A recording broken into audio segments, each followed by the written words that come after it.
In 1928, the Surrealists' favorite photographer was a machine, the photo booth, an American invention recently arrived in Paris. André Breton, Paul Éluard, and Louis Aragon soon discovered a creative way to use the photo booth, which made self-portraiture available to all.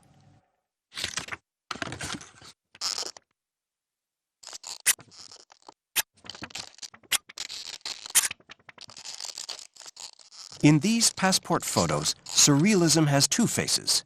One totally anti-conformist, the other ultra-serious, like these of André Breton, the movement's leader. The same blend of seriousness and humor marked their approach to photography. On the one hand, they were obsessed by the disciplined and cold objectivity of the machine, the automatic nature of which reflected their own experiments in writing. The writer being, according to André Breton, a humble recording machine with no more talent than a mirror or a door. On the other hand, they mocked photography's pretentious claim to faithfully depict what is real and enjoyed the ease with which they could misappropriate it.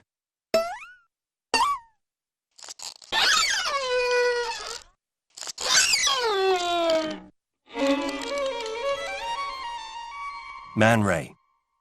Kiki de Montparnasse metamorphosed into a cello with a touch of Indian ink. Nothing proves the truth of surrealism like photography does, wrote Salvador Dali in 1925. It's the surest vehicle for conveying poetry, the best instrument for perceiving the relationship between reality and surrealism.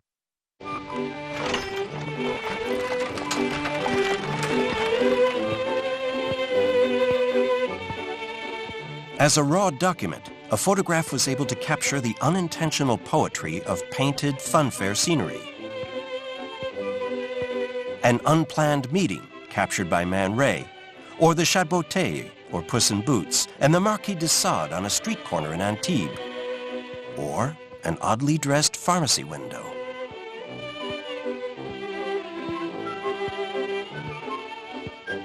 The photographer of these pictures, the Czech Jindřich Styrsky, photographs these quaint settings, refusing all artistic manipulation and intent, in order to capture as simply as possible the surrealism hidden in reality itself.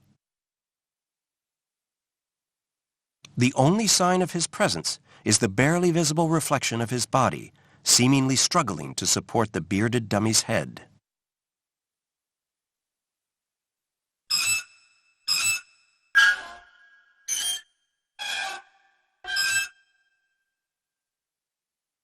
Another storefront, Optical Parable, by Mexican photographer Manuel Alvarez Bravo, 1931.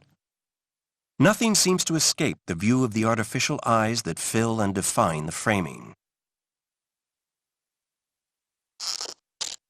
Nothing except for this.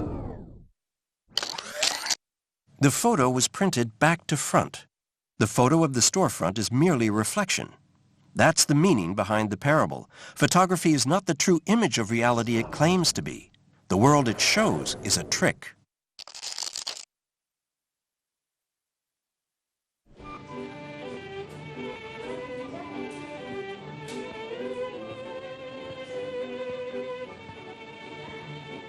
Its trick is so extraordinary that we fail to notice it. By freezing the instant, photography removes the difference between the animate and the inanimate. The most familiar objects, like a dress hung out to dry in a yard, photographed here by Miroslav Hak in 1944, take on a life of their own in a world that becomes foreign to us.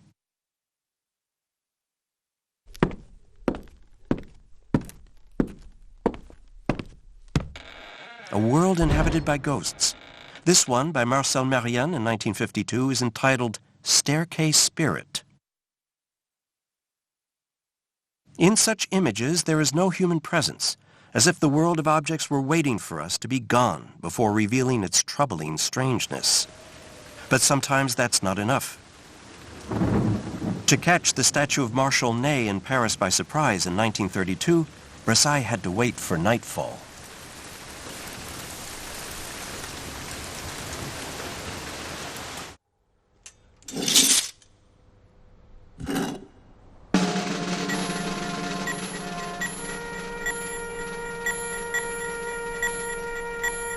Through the photographer's lens, the statue and the street lighting, tied together forever by the fog and the setting, face off, both solitary actors in a new story being played out in our absence.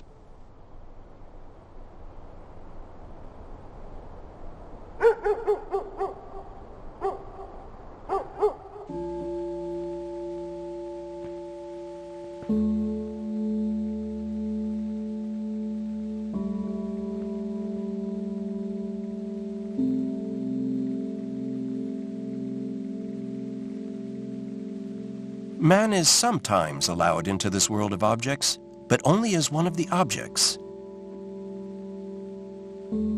Claude Cahun, Study for a Memory, 1925. The photographer's head is shut in a bell jar, like a bibelot protected from dust.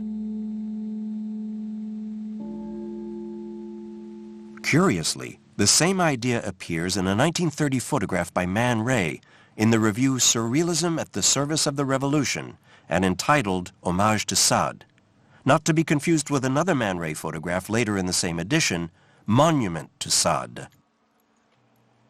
Homage or monument? It's a question of nuance.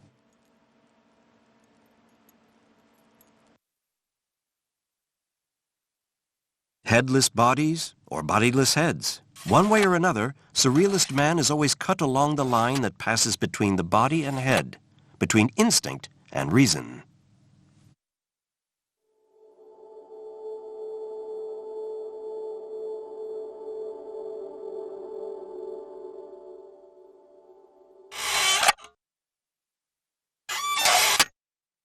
René Magritte, The Giant, 1937.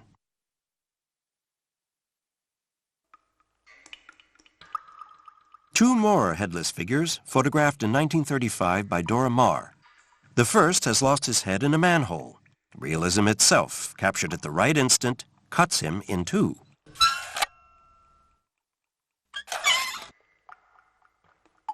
But cutting is one of the qualities of framing, as the second figure finds out to his expense.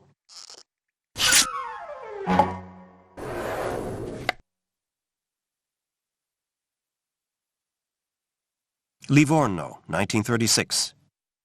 A man reading a newspaper. Henri Cartier-Bresson was a few steps away. Between his lens and the man's head, a knotted curtain. Calculated or coincidental? By playing with the position and distance, the photographer replaced the man's head with the knot, creating a being both commonplace and disturbing, a latter-day monster.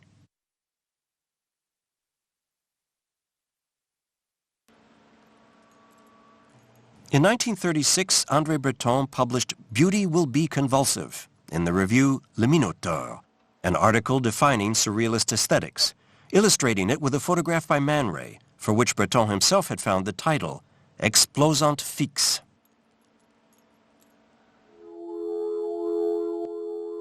There are two other photos taken during the same performance. Good quality snaps, but without interest, except to fans of flamenco.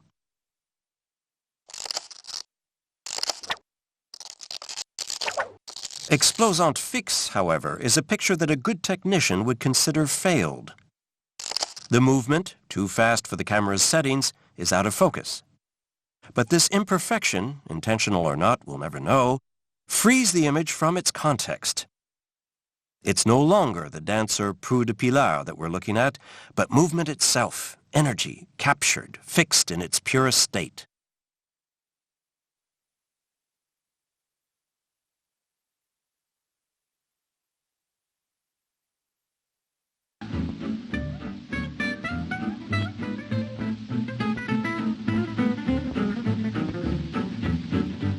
Man Ray was a jack of all trades, painter, filmmaker, and quasi-official photographer of a movement to which he never officially belonged, preferring pleasure to theory, free experimentation to the group theory imposed by André Breton.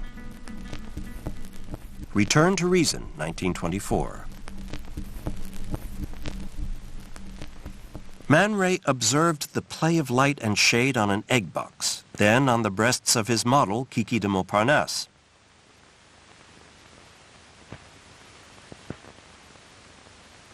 From a photogram of this sequence, he would print one of his best-known photographs.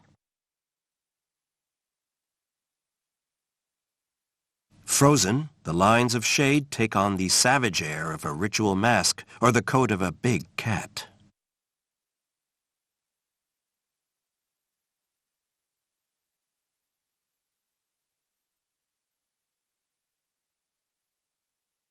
Lee Miller, another of his models. In 1930, Man Ray photographed her from above, her body hidden by black cloth. But this was only the point of departure. For the print, the picture was repositioned, reframed, and touched up to make the cloth disappear. Finally, it was simply turned upside down.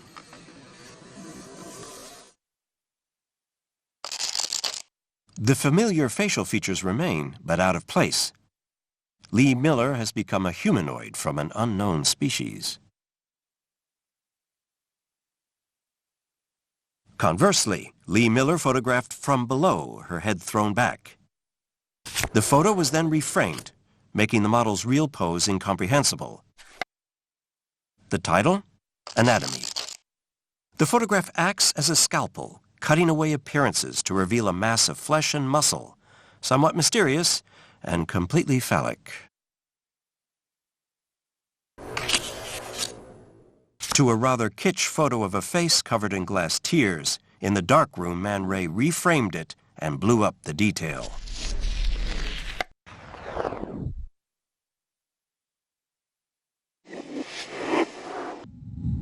Like a microscope, the close-up opens the doors to another world, where form and matter supplant all meaning.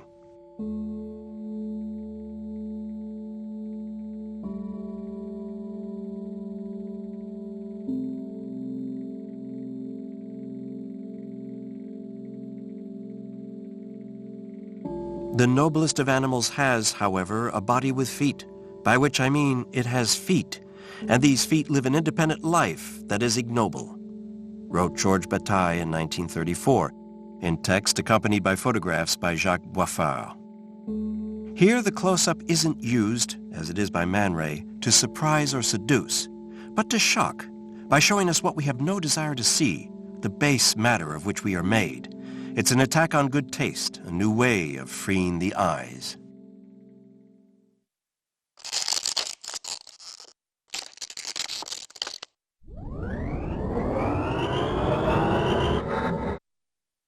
There's no difference between a human mouth, photographed by Roger Perry, and the mouth of a fish by Jean Painlevé, the pioneer of scientific photography. And what could be more human than this sad-looking little creature, probably an armadillo fetus, through which photographer Dora Maar invites us to recognize our own monstrous nature.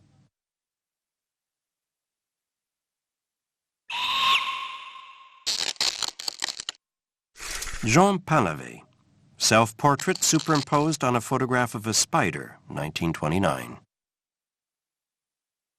Magnify the real to reveal the surreal, said Salvador Dali. But in this magnification, there may be a violence that the human eye finds unbearable.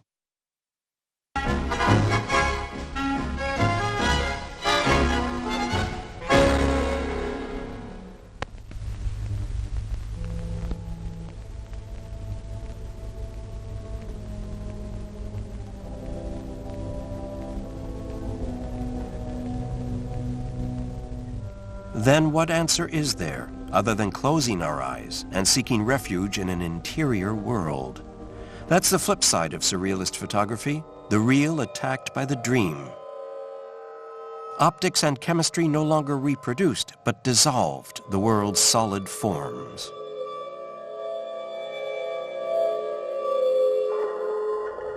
Distortion number 34 is one of a series of photographs by André Cortez in 1933 using deforming mirrors. It was a commission for a review that had supplied the mirrors and models, a process halfway between Salvador Dali's soft watches and a fairground hall of mirrors.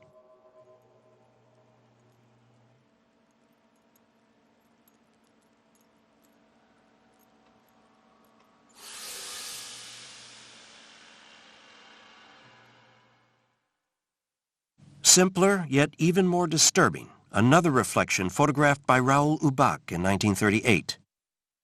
The face of his wife Agui in the sunlight fades into the shadows of a mirror with damaged silvering.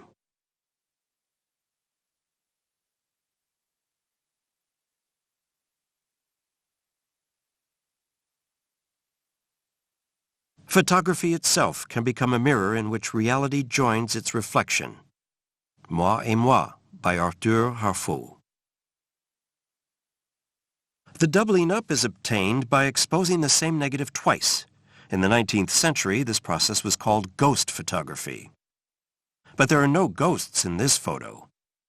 Here, the double image depicts the conscious and the subconscious, waking man and sleeping man.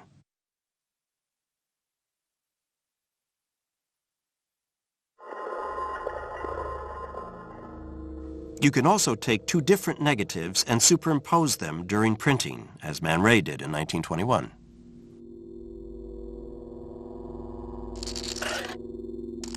In one, a bare-breasted woman in front of a wallpapered wall.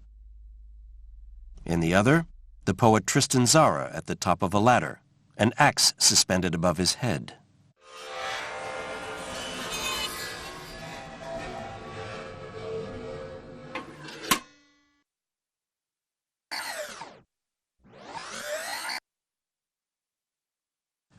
Eyes, poses, and perfectly positioned hands make what should be an impossible picture wholly probable.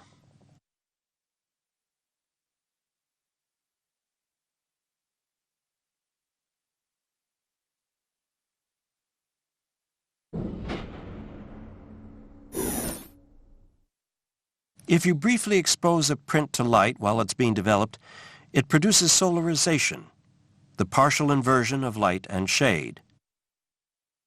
The effect heightens outlines and gives the photograph an artistic, graphic style. But the process can't be controlled.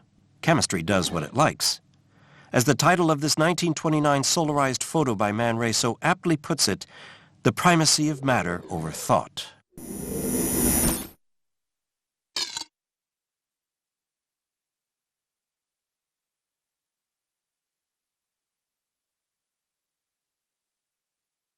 A further step in the same direction was taken by Raoul Ubach.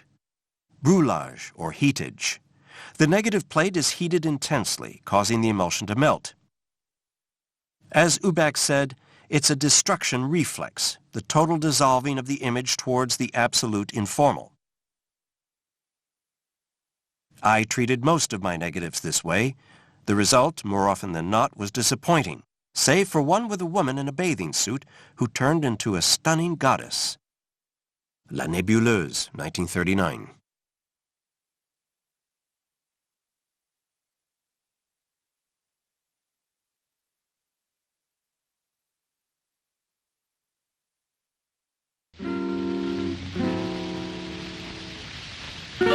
Once the photographer has gone, you just need to get rid of the camera. Man Ray had experimented with the process on film. You roll some virgin stock in a darkroom and sprinkle it with various things. Salt, pepper, pins, nails, springs. Then you switch the lights on and off. Develop the film and watch it. The traces of objects, imprints, a subtraction of light. Man Ray baptized photographs like these rayographs. The Kiss, 1922. A photo produced in 3 stages.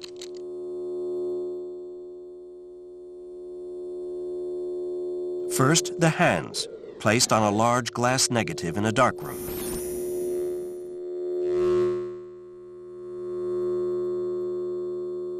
Then, the 2 faces kissing, once again placed flat. Man Ray himself and Kiki de Montparnasse, both in acrobatic positions. But the imprints of the hands and faces are too literal, too easily understandable. So these are broken and recomposed by 2 foreign bodies, 2 development tanks which impose a new geometric and formal duality.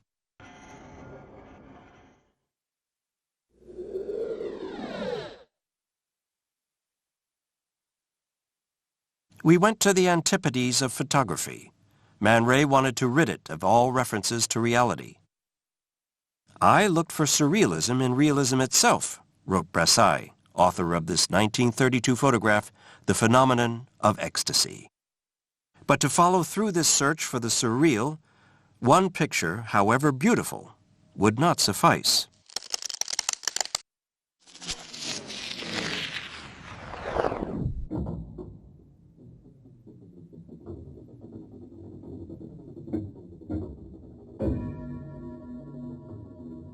The following year, Brassai's photograph would find itself included in another work surrounded by 24 photographs of human faces, 4 of statues' faces, 16 of men's ears, 1 of a balancing chair, and 1 of a modern-style pin.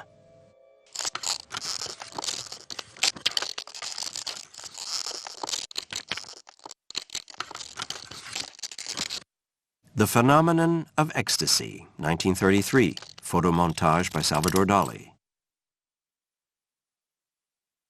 It's a collection of images deviated from their real meaning in the purest tradition of surrealism.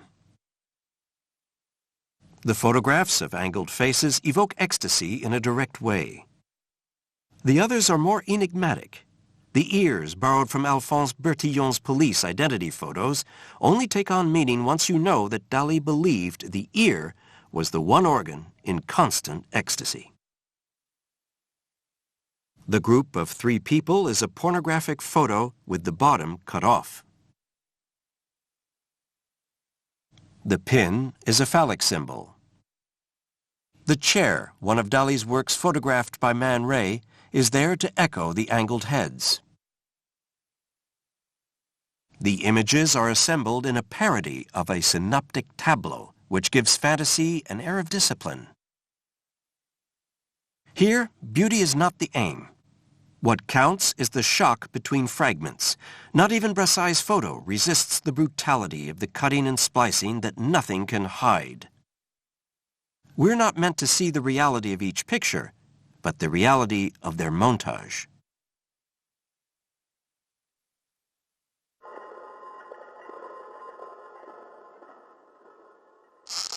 In the world of dreams, it's different. Here, wiping out the traces is important. This little picture postcard Minerva looks quite at home in this photomontage by Dora Maar. She's at the right scale and correct distance from the strange pair of boys in the foreground. It's impossible to see that they, too, have been cut and pasted, and that the setting itself is an assembly of 2 photos of different places, the position of the 2 boys masking the splicing of the faked perspectives. All the features blend into each other, as illustrated by the 2 bodies whose pose seems both real and faked.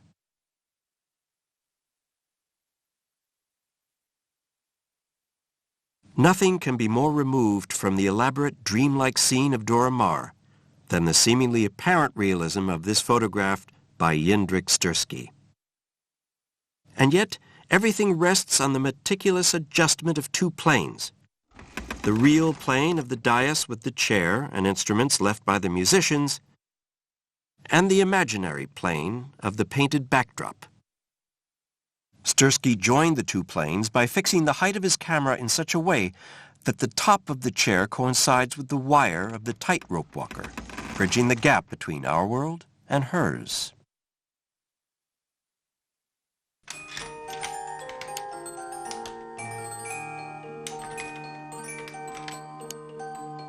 Finding surrealism in the real, or the real in a dream, depends solely on the position of the photographer.